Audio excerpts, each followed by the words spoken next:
હલ્દી ઘાટીનું નામ આવે એટલે આપણા માનસ પટ ઉપર રાજપૂત શિરોમણી મહારાણા પ્રતાપસિંહનું વિરાટ ચિત્ર ઉપસી આવે છે. હલ્દી ઘાટીનું ઐતિહાસિક યુદ્ધ મહારાણા પ્રતાપ અને મુગલ સૈન્યનું નેતૃત્વ કરી રહેલા આંબેરના રાજા માનસિંહ વચ્ચે ઈસવીસન 1576ના જૂન મહિનામાં લડાયું. ઇતિહાસના વિવિધ યુદ્ધો અને રસપ્રદ માહિતી માટે મારી ઇન્સ્ટાગ્રામ ચેનલને ફોલો કરો અને યુટ્યુબ ચેનલને સબસ્ક્રાઇબ કરો. હલ્દી ઘાટીના યુદ્ધની પૃષ્ઠભૂમિની વાત કરીએ તો પાણીપતના બીજા યુદ્ધ પછી અકબરે રાજપૂતાનાના પણ ઘણા રાજપૂત રાજ્યો સાથે મૈત્રી સંબંધ કે યેન કેન પ્રકારે પોતાનું આધિપત્ય સ્વીકારવા માટે ફરજ પાડી.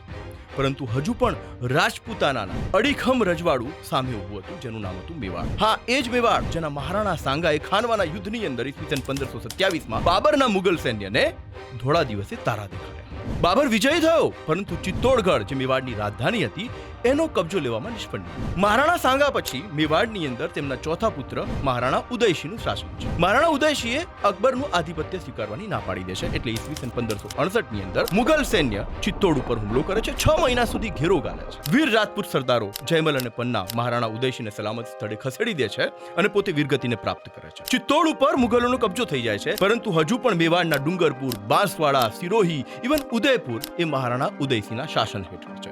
એટલે મેવાડ હજુ પણ અડીખમ ઊભું છે. ઈસવીસન 1572ની અંદર મહારાણા ઉદયસિંહનું મૃત્યુ થતા એમનો વીર પ્રતાપી પુત્ર મહારાણા પ્રતાપસિંહ રાજગાદી આવે છે. એ પણ પોતાના દાદા મહારાણા સાંગા અને પિતા મહારાણા ઉદયસિંહના નકશે કદમ ઉપર ચાલીને મુગલ આધિપત્ય સ્વીકારવાની ના પાડે છે. ઈસવીસન 1576ની અંદર અકબરના આદેશથી આંબેરના રાજા માનસિંહ 5000નું સૈન્ય લઈને એ વખતે મેવાડની રાજધાની કુંભલગઢ તરફ કૂચ કરે છે. મહારાણા પ્રતાપસિંહ કુંભલગઢથી બહાર નીકળીને પર્વતોની એક સાંકડી ઘાટીમાં મુગલ સૈન્યને રોકે છે. આ સાંકડી ઘાટીને હલ્દી ઘાટી કહેવામાં આવે છે અને ત્યાં જ બંને સેનાઓ વચ્ચે યુદ્ધ થાય છે, જેને હલ્દી ઘાટીનું યુદ્ધ તરીકે ઓળખવામાં આવે છે. આ યુદ્ધમાં મહારાણા પ્રતાપ તરફથી લડતા શેરખાન સુરીના વંશજ હકીમ શુર ખાન ઉપરાંત ગ્વાલિયરના રાજવી રામસિંહ તોમર ઉપરાંત ડોડિયા ભીમસિંહ જેવા વીર યોદ્ધાઓ વીરગતિને પ્રાપ્ત કરે છે. મુગલ સૈન્ય જે માનસિંહની આગેવાનીમાં હતું વિજેતા તો થાય છે, પરંતુ મહારાણા પ્રતાપને હજુ પણ હરાવવામાં નિષ્ફળ જાય છે. મહારાણા પ્રતાપ 1597માં જ્યારે 51 વર્ષની વયે મૃત્યુ પામે છે, ત્યાં સુધી મુઘલ સૈન્યને ગોરીલા યુદ્ધથી